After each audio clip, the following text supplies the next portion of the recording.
তুর্যদা এই ফোনটি নিয়ে খুব বিপদে আছেন। এটি হচ্ছে পোকো F2 Pro একটি ফোন।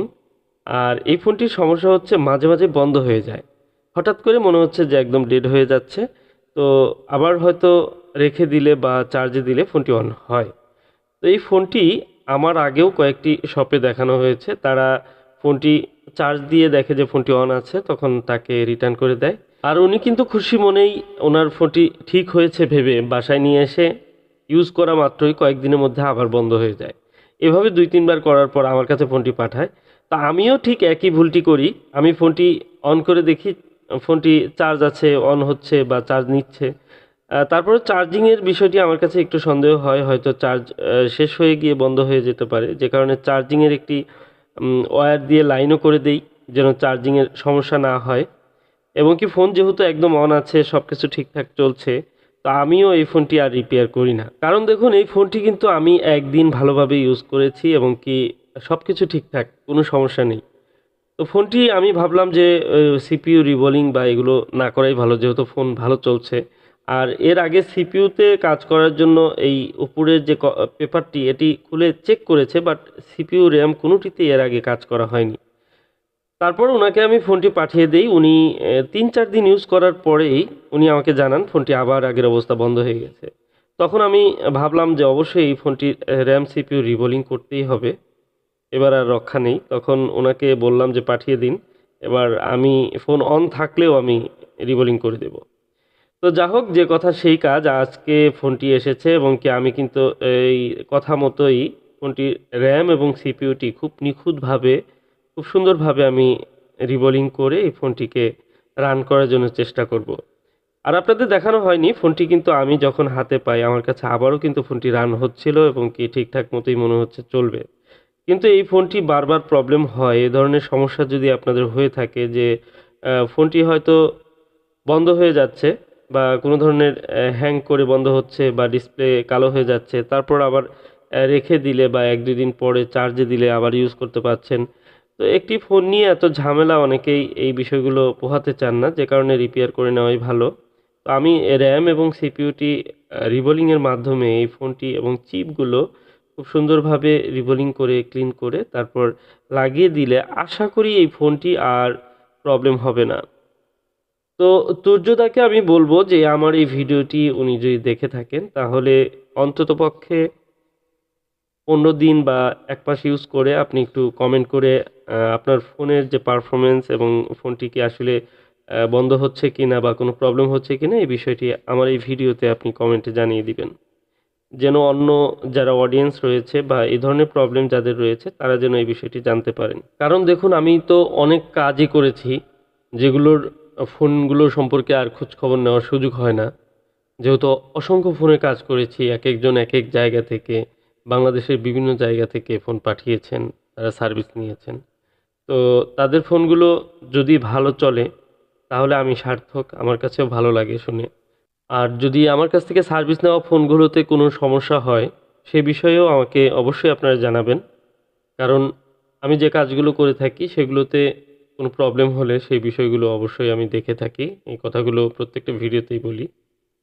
আর এই ফোনগুলো আসলে সাধারণত সিপিইউ রিবোলিংয়ের কাজ করে ভালোভাবে চলে যদি কাজটি ভালো হয়। কারণ এই টোটাল কাজটির মধ্যেই রয়েছে সম্পূর্ণ নিজের হ্যান্ড স্কিলের উপরে এই কাজগুলোর যে সূক্ষ্ম সূক্ষ্ম কাজগুলো এগুলো নির্ভর করে কতটা ভালো হবে এবং কতটা ভালো চলবে। কারণ এই ফোনগুলো কিন্তু সাধারণত রোবটের মাধ্যমে এই রিবোলিং সবকিছু কিন্তু করা হয়। একটি বড় কোম্পানি যখন ফোন অ্যাসেম্বল করে তখন কিন্তু এভাবে করে। তো আমরা সেই কাজগুলোকে, রোবোটিক কাজগুলোকে ম্যানুয়ালি হাতের মাধ্যমে করি। আর হাতের কাজে সবার কাজ এক হবে না, এটি স্বাভাবিক। যেমন আমরা অনেক সময়, আমার এক ভাই কমেন্টে বলেছিলেন যে হাতের লেখা যেমন সবার এক হয় না।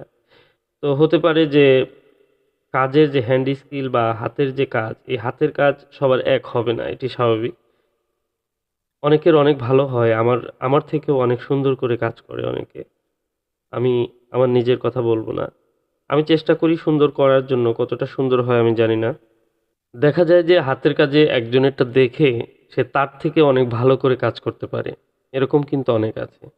তো যা হোক আমি চেষ্টা করি সুন্দরভাবে নিট অ্যান্ড ক্লিনভাবে কাজ করতে। তবে এই প্রবলেমগুলোর সলিউশনগুলো আপনাদের জানিয়ে রাখি।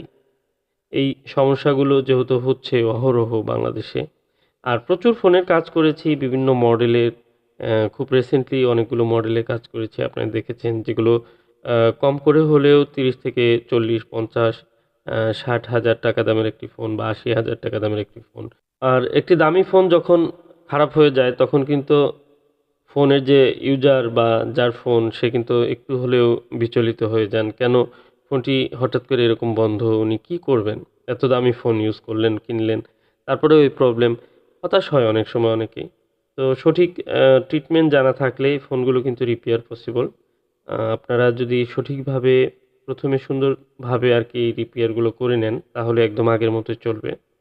আর এই ফোনগুলো রিপেয়ার এখন বাংলাদেশের বিভিন্ন জায়গায় প্রসেসর রিবোলিং এর কাজগুলো হয়। অনেক দক্ষ হাতে সুন্দরভাবে অনেকেই করেন। আ আপনার যে শহরে আপনি আছেন সেখানে খোঁজখবর নিবেন যারা প্রসেসরের কাজগুলো খুব ভালোভাবে করছে, এবং আপনি তার সাথে কথা বললেই বুঝতে পারবেন সে যদি কনফিডেন্টলি কাজগুলো করতে পারে বা করতে চায় তাহলে তাকে দিন। কারণ অনেকে আছে হয়তো সে কাজটি করতে চাচ্ছে না, ভয় পাচ্ছে, বা সে প্রকাশ করছে না যে সে কাজটি করতে পারবে না। তারপরে জোর করে যদি তাকে দেন যে, "ভাই আপনি অনেক ভালো কাজ করেন, আমি জানি, সুনাম আছে।" কিন্তু তখন হয়তো কাজটি হলো না, তখন কিন্তু আপনি আফসোস করবেন। কারণ এই কাজগুলোর ক্ষেত্রে আসলে আগে থেকে বোঝার কোনো উপায় নেই যে কাজগুলো আসলে হবে কি হবে না। তো কাজগুলোর জাস্ট নিখুঁত কাজ যদি সম্পূর্ণ হয় তাহলে আশা করি ফোনগুলো রিপেয়ার হবে। খুব কম সংখ্যক ফোন কিন্তু এগুলো মিস হয় এই কাজগুলো করতে গিয়ে। তবে একটি বিষয় মাথায় রাখবেন, এটি একটি অটোমেটিক মেশিনের মাধ্যমে কাজগুলো কোম্পানি করে থাকে। আমরা কিন্তু ম্যানুয়ালি করি। সে কারণে কাজের ভুল ত্রুটি অনেক সময় অনেক সমস্যা আমাদের টেকনিশিয়ান ভাই আমরা যারা কাজ করি তাদের জন্য হতেই পারে। তো যা হোক, এই ফোনগুলো রিপেয়ার করার পর ফোনগুলো কেমন চলে এটি হচ্ছে দেখার বিষয়। কারণ অসংখ্য ফোন আমি রিপেয়ার করেছি। হাজারের উপরে, কয়েক হাজার বলা চলে। এই ফোনগুলো কুরিয়ার সার্ভিসের মাধ্যমে অনেকে অনেক দূর থেকে পাঠান। যেমন আজকে তুর্যদা এই ফোনটি পাঠিয়েছেন ঢাকা থেকে। তো উনার এই ফোনটি আমি রিপেয়ার করব। দেখি ফোনটি অন হয় কিনা। কারণ দেখুন আমি কিন্তু বলেছিলাম ফোনটি অন আছে। তো এই যে চলে আসছে লেখা, আলহামদুলিল্লাহ, যাই হোক ফোনটি হয়ে গেল। আর এবার আশা করি ফোনটি বন্ধ হবে না। কারণ ফোনটি আ ৩ থেকে ৪ বার বিভিন্ন শপে দেখিয়েছেন, তারা চার্জ দিয়ে দেখেছেন ফোনটি অন আছে। তো হয়তো ব্যাটারিটি একটু কুইক চার্জ দিয়ে ফোনটি অন করে তারপর বলেছেন যে, "ঠিক আছে চলবে এখন।" তো আমিও একই ভুল একবার করেছি। উনাকে আমি বললাম সরাসরি যে, "দেখুন আপনার ফোন তো অন আছে। হয়তো চার্জ হয় না, চার্জিং কোনো সমস্যা থাকতে পারে। একদিন আমি ইউজ করে দেখি চলে কিনা, কোনো প্রবলেম করে কিনা।" আমি একদিন ইউজ করে দেখে যখন দেখলাম যে ফোনটি বন্ধ হচ্ছে না, ঠিকঠাক মতো চলছে, তখন আমি উনার কাছে পাঠিয়ে দেই কুরিয়ারের মাধ্যমে। তো উনি ফোনটি রিসিভ করেন এবং কয়েকদিন ভালো চালান। ৩-৪ দিন বা ১ সপ্তাহ হয়তো ভালো চালিয়েছিলেন। তারপরে আমাকে জানান যে ফোনটি আবার একই প্রবলেম বন্ধ হয়ে যায়। তখন আমি বললাম যে, "আপনি কষ্ট করে আরেকবার পাঠান। এবার আমি আর কোনো তোয়াক্কা করব না। আমি সিপিইউটা রিভল করব।" RAM CPU রিভল করলাম। আপনারা দেখতে পাচ্ছেন ফোন অন হলো, এবং এই ফোনটি আদৌ কি ভালো চলবে কিনা বা এরপরে কতদিন ভালো চলবে, বন্ধ হয় কিনা, এই রিভিউটি আপনাদের আমি চেষ্টা করব দেখানোর জন্য। আর এ ধরনের ফোন বা এই ধরনের প্রবলেমও আমি এর আগেও সলভ করেছি। তারপরেও দেখুন একটি সুস্থ ভালো একটি ফোন, যে ফোনটি ঠিকঠাক মতো সবই চলছে। আর এরকম একটি ফোনে আমি ওপেন হার্ট সার্জারি করব, এই জিনিসটি আমার আসলে ভালো লাগেনি, বা মনে হয়েছে হয়তো ভালোই চলবে। যদি চলে তাহলে কেন আমি এই কাজটি করব? এই কারণে আমি ওনাকে রিটার্ন করে দিয়েছিলাম।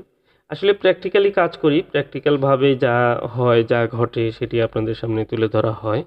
আ তো আমার ভিডিওগুলো একটু ব্যতিক্রম হয়। হয়তো বিভিন্ন সময় বিভিন্ন আ কোয়ালিটির ভিডিও আসে সামনে, বা অনেক সময় অনেক অভিজ্ঞতার বিষয়গুলো সামনে তুলে ধরি।